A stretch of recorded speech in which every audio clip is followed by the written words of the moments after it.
나를 증거하느니라. 전도에 대한 내용이잖아요. 오늘 본문에 대한 내용은. 그래서 교회마다 전도에 어쩌면 목숨을 건다고 해도 과언이 아니에요. 그래서 전도 절대주의라고 그래야 되나? 네. 근데 사실 그럴 수밖에 없어요. 예수님이 우리에게 마지막 이 세상을 마무리하시면서 마태복음 28장 18절로 20절에 승천하시기 직전에 하신 말씀이잖아요.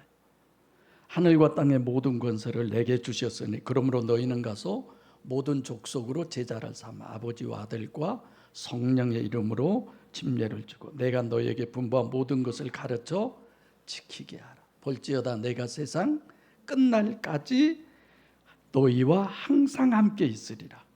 지상 명령이니까 당연하잖아요. 전도해야 할 부분. 그러니까 수단 방법을 가리지 않고 전도를 하죠. 심지어는 전도하는데 거짓말해도 괜찮아요. 선한 거짓말이라고 그렇게 얘기하잖아요. 전도하는 것이 얼마나 대단하면 그 전에 저희 어렸을 때 그 생각이 나는데 어느 한 집사님은 한 예배 중간에나 들어와요. 문 열고 요 안에 보고 얘기하는 게 밖에 보고 들어와. 목사님 설교하고 있는데 전사님이 그러면 이제 마을 분 한 분 전도해 오는 거예요. 처음에 교회 들어오기가 쑥스러우니까 안 들어오려고 하면 그러셔도 다 이해해요. 저분은 전도하느라고 예배 시간 늦어도 괜찮고 이렇게 예배 시간에 이런 소란이 피워도 괜찮고 교회는 전도라고 하면 모든 것이 무마될 만큼 그런 거죠. 근데 제가 한 가지 문제 제기를 해보고 싶습니다. 지금 마태복음 28장 18절로 20절에 이 부분은 어쩜 마태복음의 결론이에요. 여기가 그러잖아요. 28장 마지막이니까. 근데 마가복음도 아니고 누가복음도 아니고 요한복음도 아닌 방금 마태복음 10장에 보면은요 5절로 6절에 예수님께서 제자들을 파송하시면서 뭐라고 한 줄 아세요? 너희는 이방인의 길로도 가지 말고 사마리아의 고을에도 들어가지 말고 이스라엘 집에 잃어버린 양에게로 가라. 주님이 전도를 보내시면서 제자들에게 당부하는데 아무나 닥치는 대로 수단 방법을 가리고 그런 전도하지 말아라. 전도해야 할 대상을 딱 정해준 거예요. 아니 마지막 지상 명령에는 이렇게 주님이 전도에 대해서 얘기했는데 공생의 지금 시작에서 제자들을 불러놓고 제자들을 파송하면서 아무나 전도하면 안 돼. 사마리아 사람들에게 전도하면 안 된다. 이렇게 얘기를 하셔요. 오직 이스라엘인데 그 이스라엘 사람들도 아무나가 아니고 누구예요? 잃어버린 양에게로. 그래서 마태복음 15장 24절에도 나는 이스라엘 집에 잃어버린 양 외에는 다른 데로 보내심을 받지 않았다. 나는 아무에게 가는 사람 아니야. 아무나 전도한 사람이 아니야. 나는. 예수님 그렇게 얘기하시잖아요. 그렇게 하셨잖아요. 그래서 교회가 전도해야 할 대상이 누구냐? 이스라엘 집에 잃어버린 사람 외에는 안 된다는 거예요. 근데 교회마다 전도지상주의 그것이 마치 신앙의 척도가 되는 것처럼 그렇게 가르치고 당연히 거기에 맹종하고 이런 것이 오늘날 교회의 현실인 것을 생각해 보면 아쉬워요. 하나님을 믿는 사람이 하나님의 말씀대로 하나님의 뜻을 따른다고 하는 사람들이 전도라고 하는 것은 뭐든지 괜찮아. 전도하면 이렇게 우리가 생각을 하잖아요. 물론 성경에 주님이 그렇게 얘기하죠. 너희들은 산울가나 시장이나 사람 많은 데 가서 사람들을 데려다가 어디를 채워요? 내 집을 채우라고 그래요.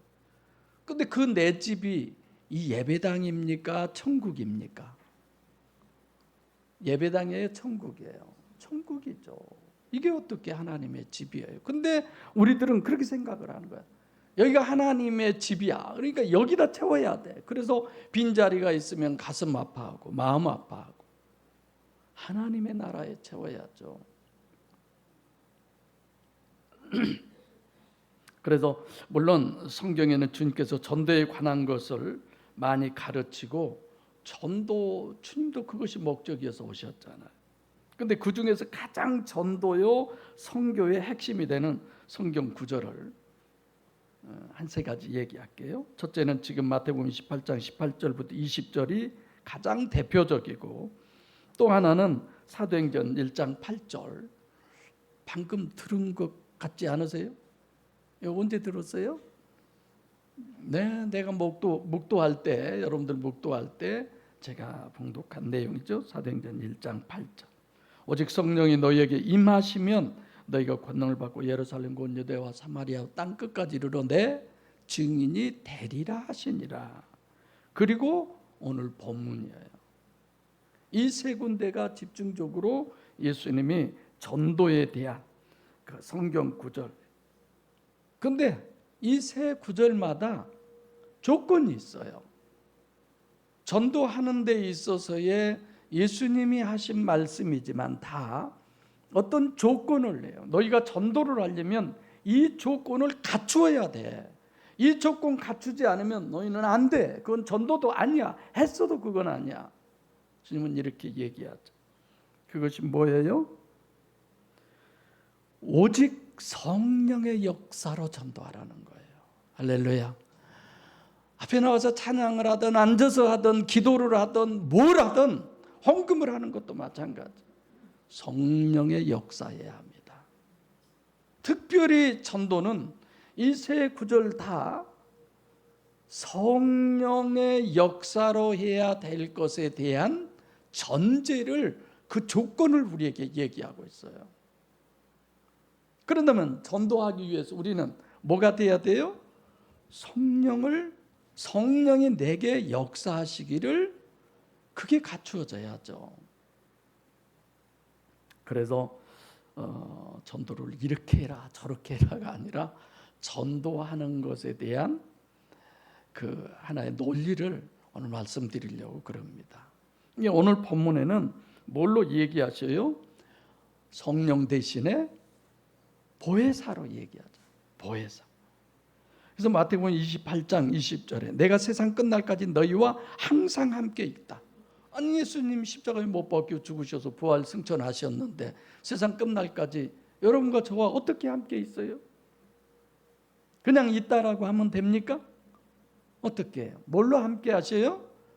보혜사로 우리와 함께 하시죠.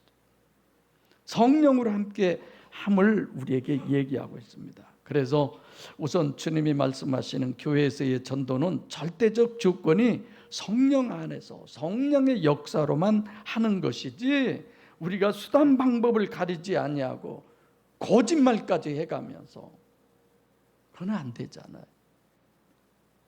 그래서 심지어 전도 총동원 주일 같은 거 하는데 봐보면 오늘 내가 맛있는 밥 사줄게, 나 따라가자. 오늘 하루만 가자. 그래서 300명 전도 목표, 몇 명 전도 목표 그렇게 하잖아요. 그래서 몇 달 수단 방법을 안 가리고 다 해서 전도 총동원 주의를 했습니다. 한 달, 두 달, 불과 몇 달 안 되면요, 한두 명 외에 다시 그 수 그대로 모여지는 거예요. 저도 많이 경험해 봤고 또 그런 데 가서 설교도 해봤어요. 별 의미 없잖아요. 그래서 오늘 본문이 중요한 것은, 이 본문은 사복음서의 결론이라고 해도 과언이 아니죠. 그래서 마태복음 20장 18절로 20절, 사도행전 1장 8절, 그리고 오늘 본문을 전도에 대한 하나님의 방법, 그것을 우리에게 설명해 주는 가장 중요한 전도와 선교를 완벽하게 정립해 주는 것입니다. 자, 오늘 두 구절밖에 안 되는 걸 한 단락으로 해서 말씀을 전하는 건 중요하기 때문에 그러죠. 한 절 한 절이 정말 중요한데 시간은 많이 가고 아쉬움이 많네요. 자, 오늘은 전도에 대한, 선교에 대한 절대가 오늘 본문인데, 맨 먼저 26절이 뭘 강조하느냐면 아버지께서 내 이름으로 보내실 진리의 성령 보혜사. 그러니까 내 아버지께 구하겠으니 그가 또 다른 보혜사를 너희에게 주사 영원히 너희와 함께. 이게 언제예요? 지금 14장 16절 17절의 내용이죠.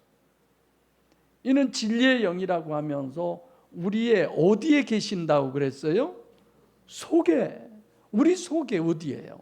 우리 심령 안에, 우리 영 안에. 하나님이 여러분과 제 심령 안에, 영 안에 계신다는 것입니다. 이 하나님이 우리 안에 계실 때 우리가 뭐가 되는 거예요? 성전이 되는 거예요. 어제 우리 교회보다 한 아마 적어도 4배 정도나 큰 예배당, 입당 예배 드리는 데를 가봤습니다. 진짜 대단하대요. 정말 그 건축하는 데 있어서의 하나님의 역사도 대단하대요. 그분들의 얘기로는 어마어마한 그런 축복, 그렇게 얘기하시던데, 지금 여기서 보면은 반복해서 계속 강조하는 부분이 있는데, 지금 요한복음 14장 16절로 17절이 지금 14장, 여기가 보혜사가 처음 나오고, 그 다음에 두 번째로는 요한복음 14장 26절, 그리고 오늘이 세 번째죠. 복음서에 보혜사가 몇 번 나와요? 4번 나와요. 그리고 요한일서 2장 1절에 한 번 나오죠. 그래서 이 보혜사라고 하는, 파라크레토스라고 하는 단어가 성경에 5번밖에 나오지 않아요. 그만큼 중요하다는 거죠. 중요하는데 지금 14장에서도 16절로 17절 그리고 또 26절 왜 이렇게 같은 단어를 반복할까요? 똑같은데 그럴까요? 물론 똑같아요, 보혜사가. 근데 반복한다는 것은 또 다른 점도 있잖아요. 그렇죠?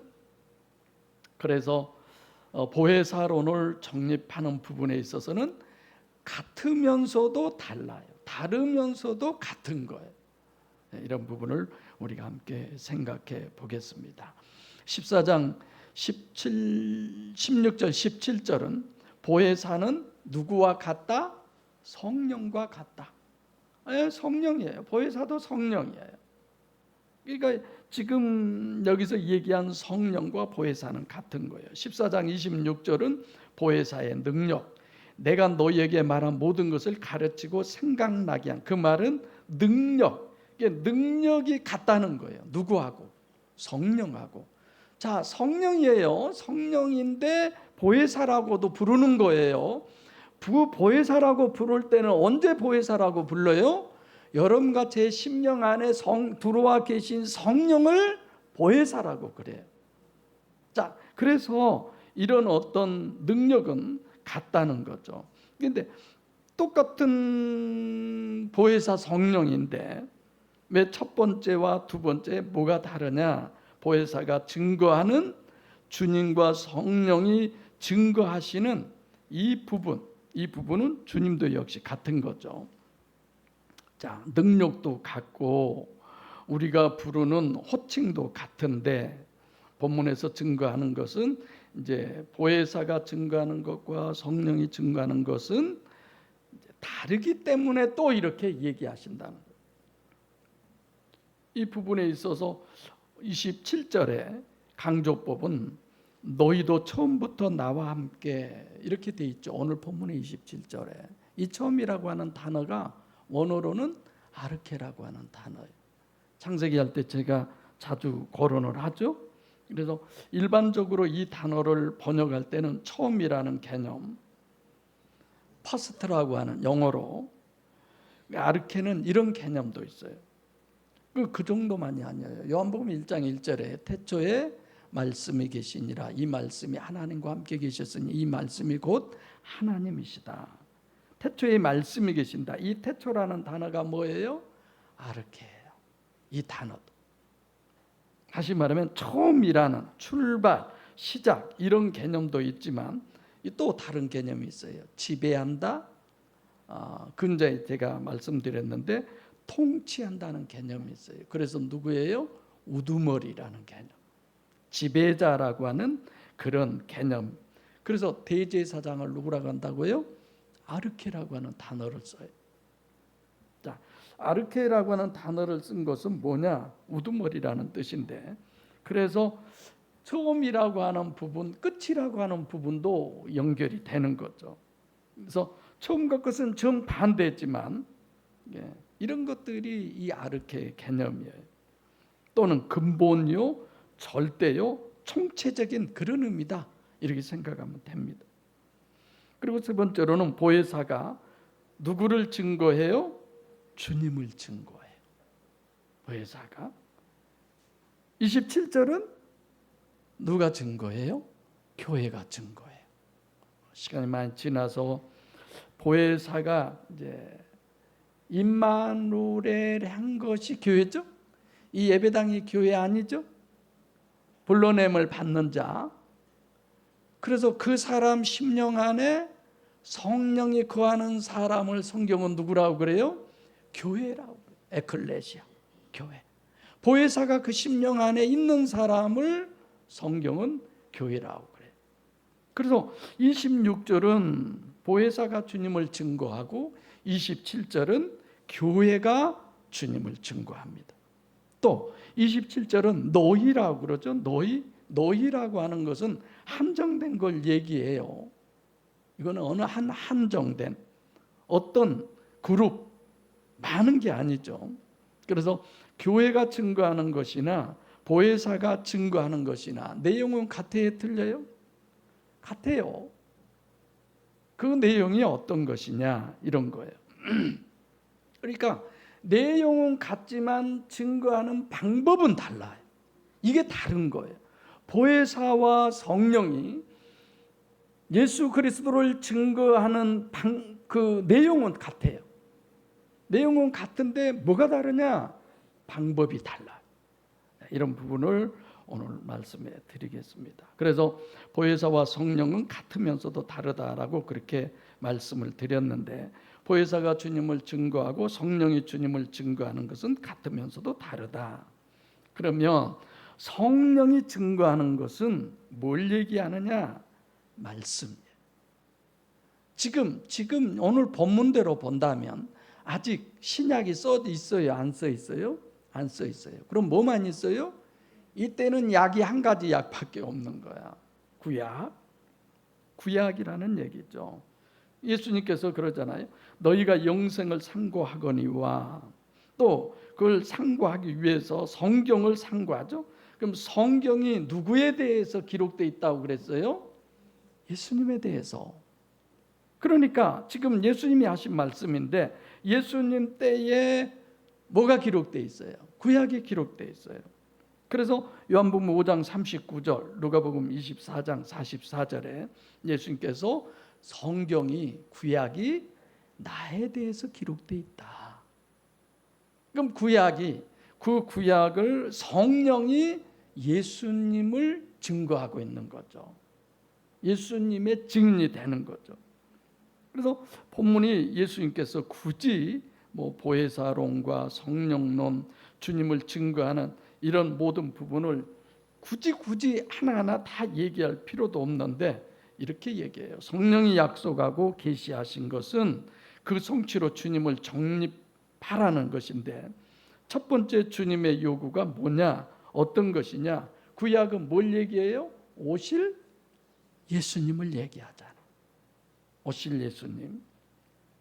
그러니까 첫 번째로 우리가 전도하기 위해서는 조건을 갖추어야 되는데 그 어떤 조건이에요? 성령의 역사에 의한 이 조건을 갖추어야 된다는 거예요. 그러면 그 성령은 뭘 얘기하느냐?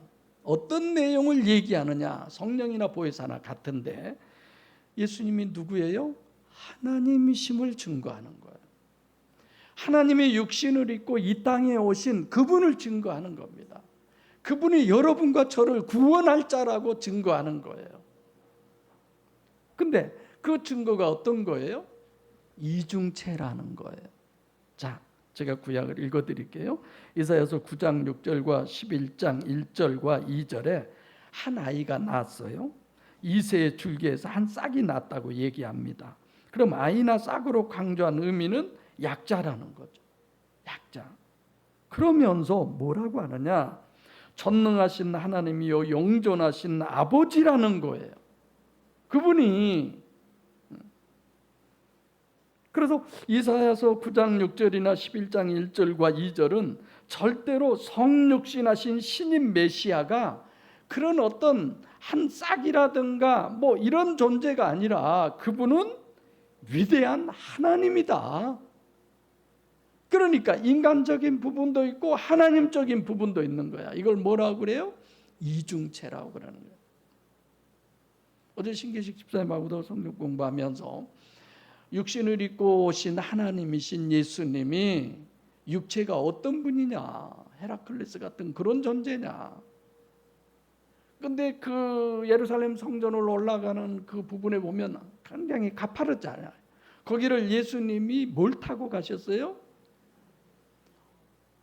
뭐예요? 낙이 새끼예요, 새끼.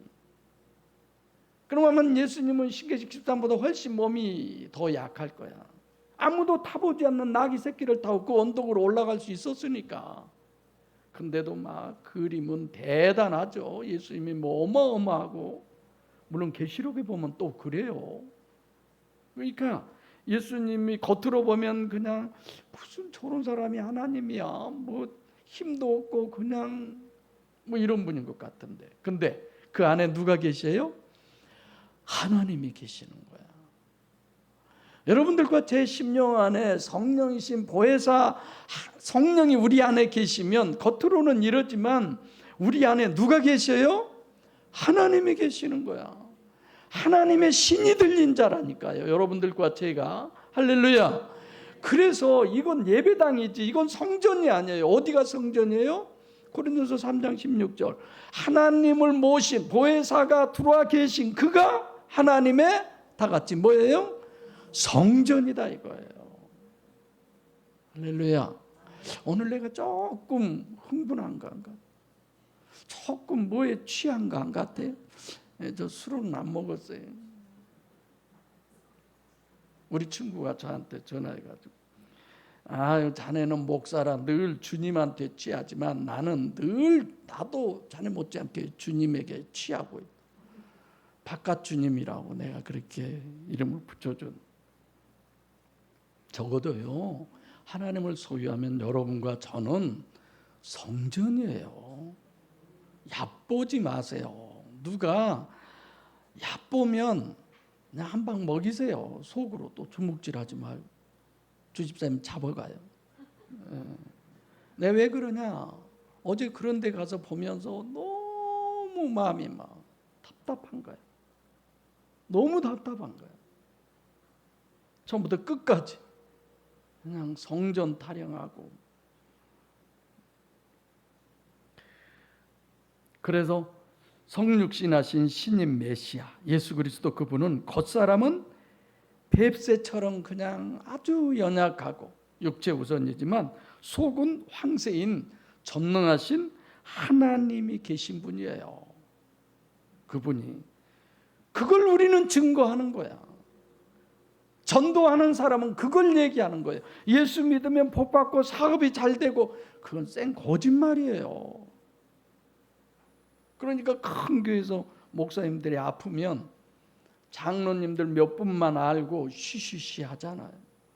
병원에 입원해서 주일날 못 오면은요 목사님이 어디 지금 가셔서 다른 데 가셔서 그래서 부목들이 다 하고, 나는 뭔 병 걸리면 그냥 온 동네 자랑을 하고. 하여튼 신기해요. 언젠가부터 내가 매년 한두 번씩은 병원에 입원을 했는데 언젠가부터는 그냥 아주 쌩쌩하죠. 감사할 일이죠. 그것도 감사. 병원에 있을 때 내가 감사 안 했나.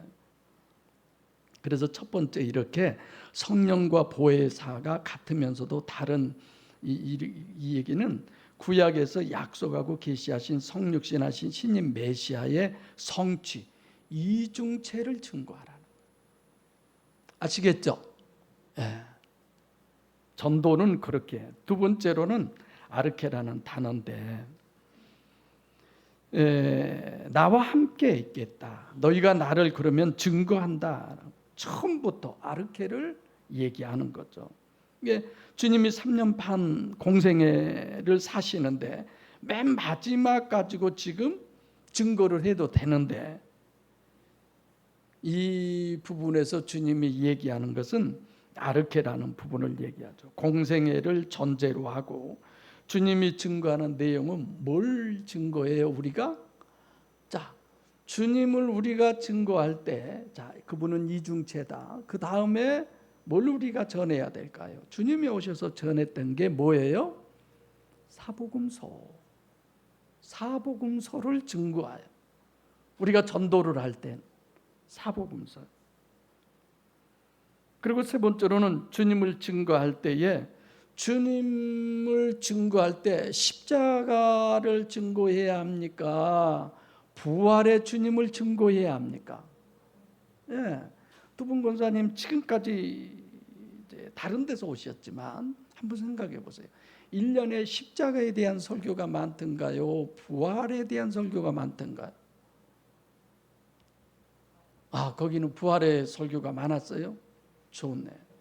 거의 다 제가 들어보면은요, 1년 중에 고난주간 끝나고 고난주간까지, 부활주일 전날까지 십자가에 대해서만 설교를 해요. 거의 다 그래요. 그리고 부활에 대해서는 부활주일날 하루면 끝나요. 그래서 찬송도 부활에 대한 설교는 별로 없어요. 거의 다 십자가. 어제도 그냥 주의 보혈 능력이 또다, 주의 피 믿으오. 여러분, 주의 피를 믿어서 뭐하게 해요? 예수를 믿어야지. 예수님과 내가 관계가 되니까 그분이 십자가에 흘리신 그 피가 우리의 죄를 사해주는 능력이 되잖아요. 무슨 주의 보혈인 능력이 있어요? 미쳤어. 앉아있기도 싫어 그냥. 주님이 원하는 성전은 우리 심령 안에 성전을 건축하라고 그러는 건데, 그냥 있는 거 없는 거 다 털어서 예배당 크게 지어놓고 하나님의 성전 지었으니까 영광 받으시라고. 아니, 어제 솔로몬 얘기도 다 하시대요. 솔로몬이 그 예배당 지어놓고 하나님이 그 안에 계신다고 했어요, 안 했어요? 그런 얘기는 입도 뻥긋 안 했어요. 주의 계신 곳 하늘에서 들으시고 들으시사, 그렇게 예루살렘 붙박이 성전을 크게 지어놓고도 그 성전 앞에서 기도하면서 그렇게 기도했다니까요. 만약에 그 안에 하나님이 계신다면 그 안에 계신 하나님이라고 얘기해야지.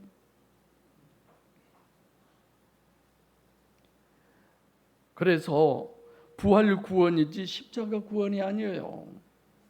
원죄 구원이지 자범죄 구원이 아니에요. 너무들 잘못 생각하고 있는 거예요. 그래서 본문에서 증거해야 될 것은 세 가지. 성육신하신 신인 메시아는 이중체임을 증거하라고 주님이 말씀하시고, 그리고 두 번째로는 복음서에서 주님을 증거해야 되는 겁니다. 할렐루야.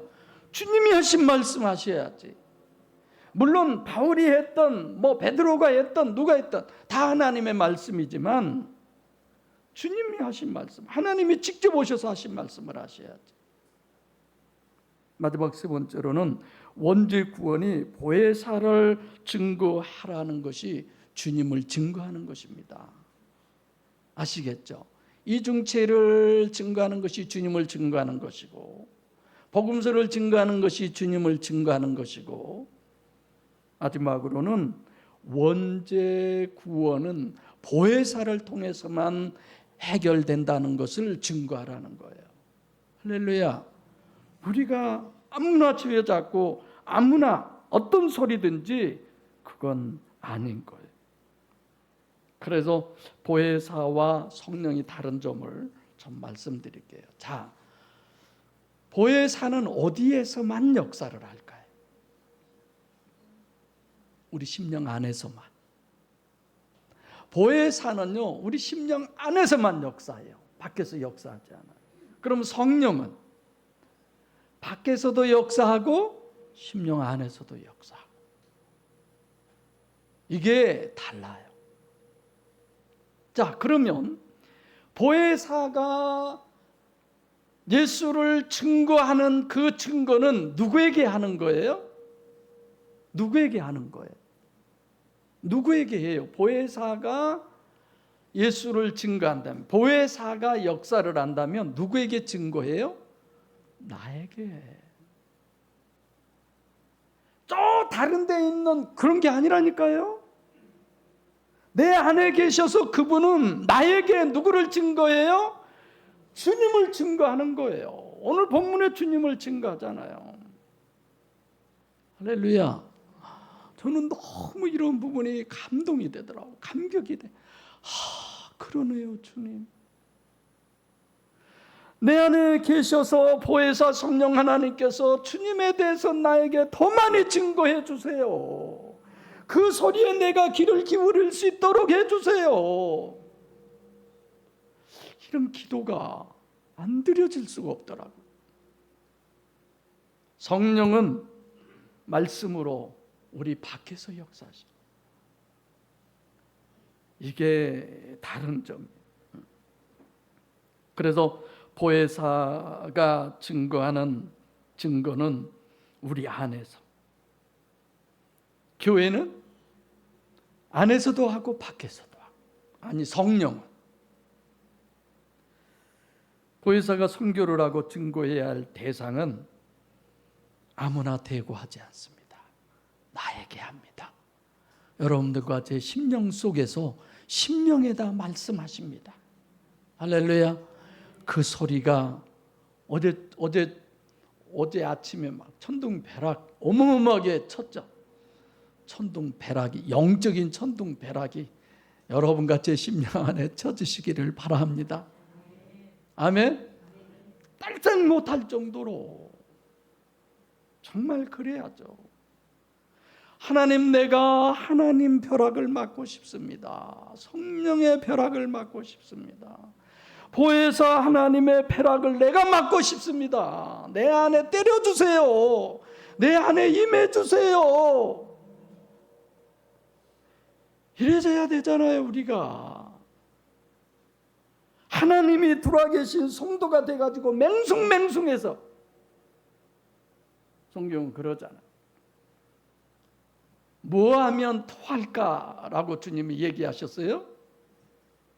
미지근하면, 백현수 권사님은 그냥 미적지근하면 그렇게 얘기하시네. 차든지 덥든지 이왕이면 뜨거워야죠. 그냥 날벼락 맞은 것처럼. 은혜 되신가요? 네. 나만 혼자 흥분한 것 같아서.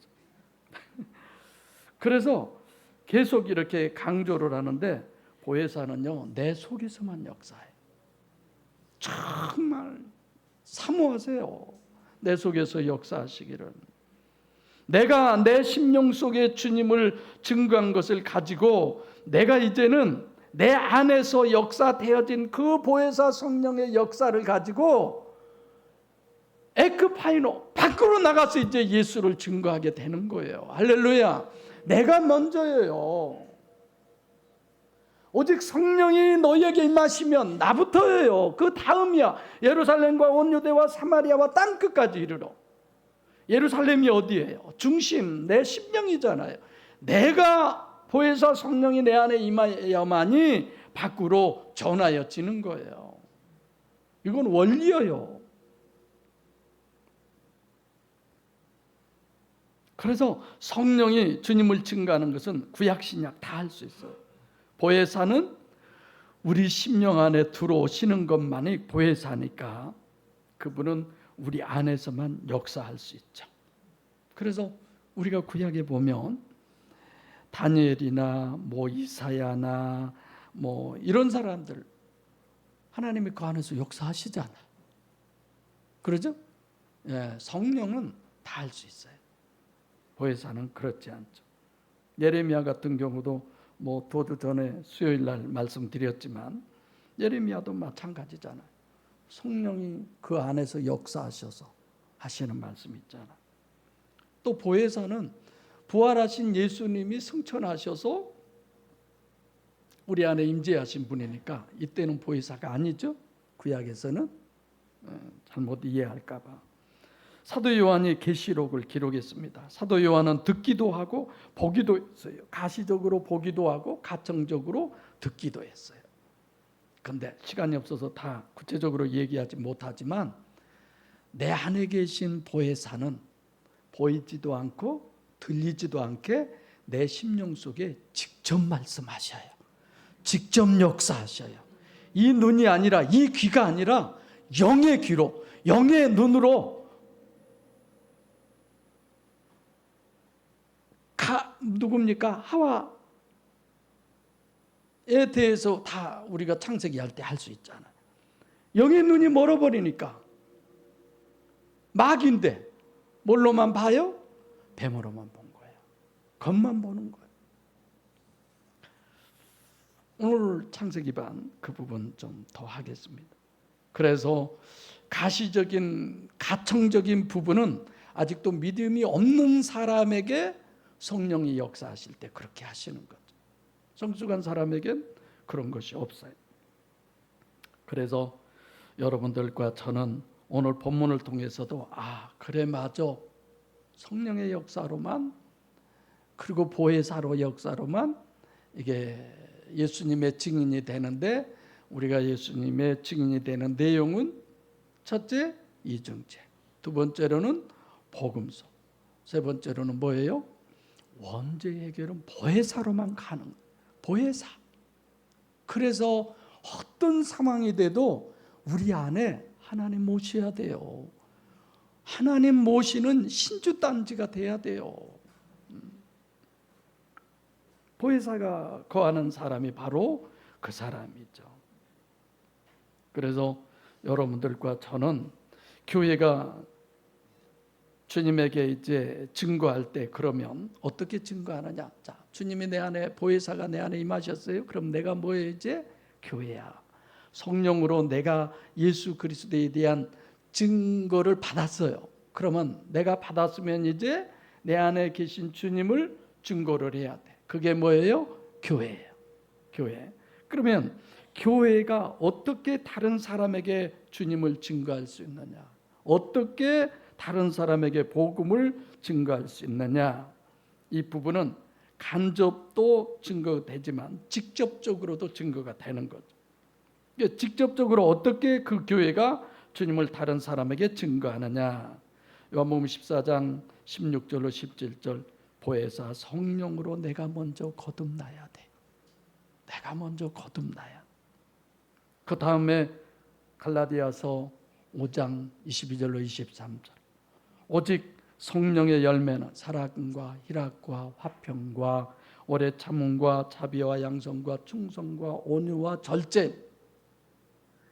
그분이 내 안에 계시면 저절로 누구 냄새가 나요? 그분의 냄새가 나는 거야.